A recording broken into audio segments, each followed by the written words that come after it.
Hi hello ನಮಸ್ಕಾರ ಸ್ನೇಹಿತರೆ, welcome to my channel. ಸ್ನೇಹಿತರೆ, ಇವತ್ತಿನ ವಿಡಿಯೋದಲ್ಲಿ ದಳಪತಿ ವಿಜಯ್ ಅವರ ಕೊನೆಯ ಸಿನಿಮಾ ಜನನಾಯಕನ ಕುರಿತು ಕೆಲವಷ್ಟು ವಿಷಯಗಳು ಚರ್ಚೆ ಮಾಡಿದೆ.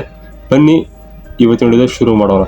ಸ್ನೇಹಿತರೆ, ಇವಾಗ ಸೋಷಿಯಲ್ ಮೀಡಿಯಾ ತೆಗೆದು ನೋಡಿದ್ರೆ ಸಾಕು ತುಂಬ ಒಂದು ವಿಷಯ ಚರ್ಚೆ ಆಗ್ತಿದೆ. ಆ ವಿಷಯ ಏನಂದರೆ, ಜನನಾಯಕನ ಸಿನಿಮಾ ತೆಲುಗಿನ ಭಗವಂತ್ ಕೇಸರಿ ಸಿನಿಮಾದ ರಿಮೇಕ್. ಇದಕ್ಕೆ ಕಾರಣವೇನೆಂದರೆ, ಇತ್ತೀಚೆಗೆ ಒಂದು ಸಂದರ್ಶನದಲ್ಲಿ ಜನನಾಯಕ ಚಿತ್ರದ ನಿರ್ದೇಶಕ ವಿನೋದ್ ಅವರು ಒಂದು ಇಂಟರ್ವ್ಯೂದಲ್ಲಿ ಒಂದು ಹೇಳಿಕೆ ಕೊಟ್ಟಿದ್ದಾರೆ.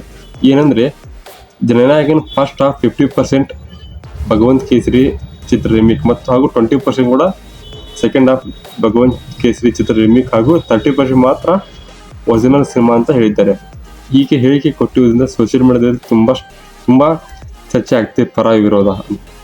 ಯಾಕಂದರೆ ದಳಪತಿ ವಿಜಯ್ ಅವರ ಕೊನೆಯ ಸಿನಿಮಾ ಆಗಿದ್ದರಿಂದ ಅಭಿಮಾನಿಗಳು ರಿಮೇಕ್ ಆಗಿದ್ರು ಕೂಡ ಸಿನಿಮಾ ನೋಡ್ತಾರೆ, ಅದರಲ್ಲಿ ಡೌಟೇ ಇಲ್ಲ. ಪ್ರಶ್ನೆ ಏನಂದರೆ, ಸಿನಿಮಾ ಫುಲ್ ಬಂದು ಹೋಗೋ ತನಕ ಒಬ್ಬ ನಿರ್ದೇಶಕನಾಗಿ ಈ ಥರ ಸಿನಿಮಾ ಬಿಡುಗಡೆ ಒಂದಿನ ಬಾಕಿ ಇರುವಾಗಲೇ ಅಥವಾ 2 days ಬಾಕಿ ಇರುವಾಗಲೇ ಈ ಥರ ಹೇಳಿಕೆ ಕೊಡೋದು ತಪ್ಪು ಅನಿಸುತ್ತೆ. ಯಾಕಂದರೆ ರಿಮೇಕ್ ಅಂದ್ರೆ ಗೊತ್ತಿದ್ರು ಕೂಡ ಸಿನಿಮಾ ಹೆಂಗೆ ನೋಡುತ್ತೆ, ಅದು ಬೇರೆ ಪ್ರಶ್ನೆ.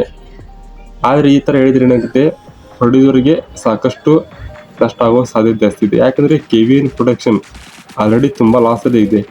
ಹೀಗಾಗಿ ಈ ಥರ ಹೇಳಿಕೆ ಕೊಟ್ಟಿರೋದು ಪ್ರೊಡಕ್ಷನ್ಗೆ, ಟೀಮ್ಗೆ ದೊಡ್ಡ ಹೊಡೆತ ಬೀಳುತ್ತೆ ಅಂತಲೇ ಹೇಳ್ಬೋದು. ಇದರ ಬಗ್ಗೆ ನಿಮ್ಮ ಅಭಿಪ್ರಾಯ ಏನು? ನೀವು ಜನನಾಯಕನ ಚಿತ್ರಕ್ಕೆ ವೇಟ್ ಮಾಡ್ತಿದ್ದೀರಾ? ಹಾಗೂ ನೀವು ಕೂಡ ದಳಪತಿ ವಿಜಯ್ ಫ್ಯಾನ್ಸ್ ಆಗಿದ್ದರೆ ದಯವಿಟ್ಟು ನಮ್ಮ ವಿಡಿಯೋ ಚಾನಲ್ ಕೆಳಗಡೆ ಕಾಮೆಂಟ್ ಮಾಡಿ. ಇವತ್ತಿನ ವಿಡಿಯೋ ಅಂತೂ ಜನನಾಯಕನ ಚಿತ್ರದ ಕುರಿತು ಕೆಲವಷ್ಟು ಚರ್ಚೆ ಆಗೋ ವಿಷಯ ಬಗ್ಗೆ ಆಗಿತ್ತು. ನೀವು ಕೂಡ ನಾಳೆ ಜನನಾಯಕನ ಸಿನಿಮಾ ನೋಡ್ತೀರಾ? ಹಾಗೆ ಯಾವ ನೋಡ್ತೀರಾ ಅಂತ ನಮ್ಮ ಚಾನಲ್ ಕೆಳಗಡೆ ಕಮೆಂಟ್ ಮಾಡಿ.